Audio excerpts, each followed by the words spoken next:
पति पत्नी और वो। आज सौम्या की नज़र अपने पति राहुल के मोबाइल पर पड़ी तो उत्सुकतावश वह फोन को देखने लगी।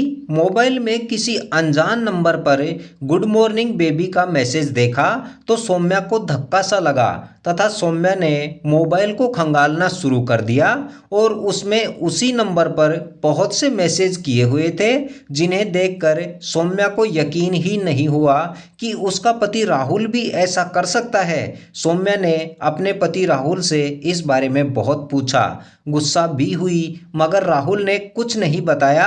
ऐसे ही रोज रोज चलता रहा और राहुल तथा सौम्या के बीच तकरार बढ़ने लगी थी। सौम्या की शादी को 6-7 साल हो चुके थे मगर उनकी कोई भी संतान पैदा नहीं हुई थी। मगर फिर भी पति पत्नी एक दूसरे से बहुत अधिक प्रेम करते थे। दोनों एक दूसरे का बहुत सम्मान भी करते थे। मगर अचानक इन दिनों उनका जीवन बदलने लगा था। आज सुबह जब राहुल अपने ऑफिस जाने के लिए तैयार हो रहा था उसी वक्त सौम्या ने आकर कहा, कौन है वह आपकी डियर जिसके बारे में कुछ बताना ही नहीं चाहते हो? उसमें ऐसा क्या है जो मुझ में नहीं है? और यही हरकतें अगर मैं करती तो क्या होता?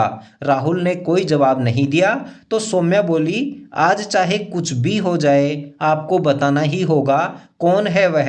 फिर सौम्या ने कहा, राहुल क्या तुम इसी वजह से यह सब कर रहे हो कि हमारे कोई संतान नहीं है? मगर मैं मेरे जीते जी किसी और को मेरी सौतन नहीं बनने दे सकती।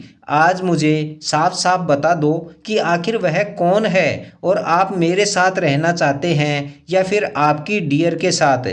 तो राहुल ने कहा, वक्त आने पर सब बता दूंगा। इतना सुनकर सौम्या और अधिक भड़क गई और बोली, वक्त कब आएगा? जब तुम उसे मेरी सौतन बनाकर घर ले आओगे तब?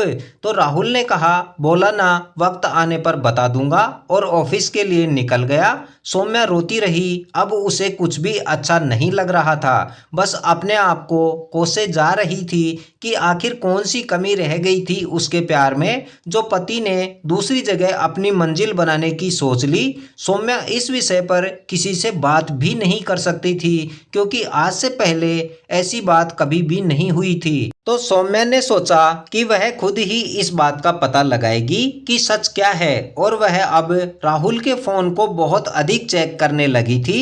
मगर राहुल अब भी उस नंबर पर रोज रोज मैसेज करता था जिनको देखकर सौम्या का खून खौल जाता था। आजकल सौम्या राहुल की अधिक निगरानी रखने लगी थी मगर उसे कुछ भी सफलता नहीं मिल पा रही थी। तो उसने राहुल से कहा, राहुल प्लीज मुझे सच बता दो, मैं इस तरह से नहीं जी सकती। तो राहुल ने कहा, 10 दिन बाद सच सामने आ जाएगा। अब सौम्या गिन गिन करके दिन गुजारने लगी। आज 10वां दिन था। राहुल भी आज छुट्टी पर था मगर वह सुबह ही तैयार होकर जा चुका था। सौम्या बिल्कुल उदास बैठी थी। दोपहर के 1 बजे किसी ने डोरबेल बजाया तो सौम्या के हाथ पांव सुन्न पड़ने लगे। जैसे तैसे करके वह दरवाजे तक पहुंची। दरवाजा खोला तो देखा कि दरवाजे के सामने एक 4-5 साल की छोटी सी लड़की खड़ी थी। तो सौम्या ने राहत की सांस लेते हुए लड़की से पूछा, तुम कौन हो बेटी? तो लड़की ने बताया कि मुझे राहुल जी ने भेजा है, वह भी आ रहे हैं। थोड़ी देर बाद राहुल के हाथ में कपड़े, खिलौने, मिठाई आदि देखकर सौम्या और अधिक परेशान हो गई मगर कुछ नहीं बोली। थोड़ी देर बाद राहुल सौम्या के पास आया और बोला, सौम्या तुम जिस डियर की बात कर रही थी वह यही गुड़िया थी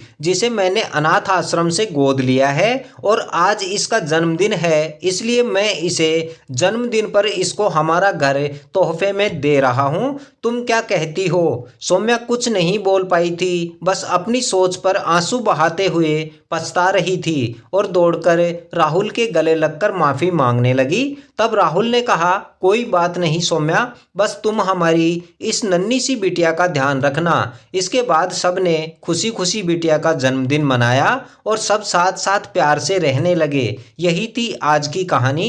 इस कहानी से सीख मिलती है कि कि बिना वजह किया गया शक अच्छे अच्छे रिश्तों को बर्बाद कर देता है और शक करने से पहले सच्चाई जरूर जान लेनी चाहिए ताकि हमारे अनमोल रिश्ते बर्बाद होने से बच सकें तथा पति पत्नी का रिश्ता विश्वास, अच्छे तालमेल और आपसी समझ से मजबूत और मधुर होता है। उम्मीद है यह कहानी आपको पसंद आई होगी और इस चैनल पर आप नए हैं तो इस चैनल को ज़रूर सब्सक्राइब कर लें तथा इस कहानी के बारे में अपनी राय कमेंट कर ज़रूर दें और इस कहानी में अंत तक हमारे साथ बने रहने के लिए आप सभी का बहुत बहुत धन्यवाद।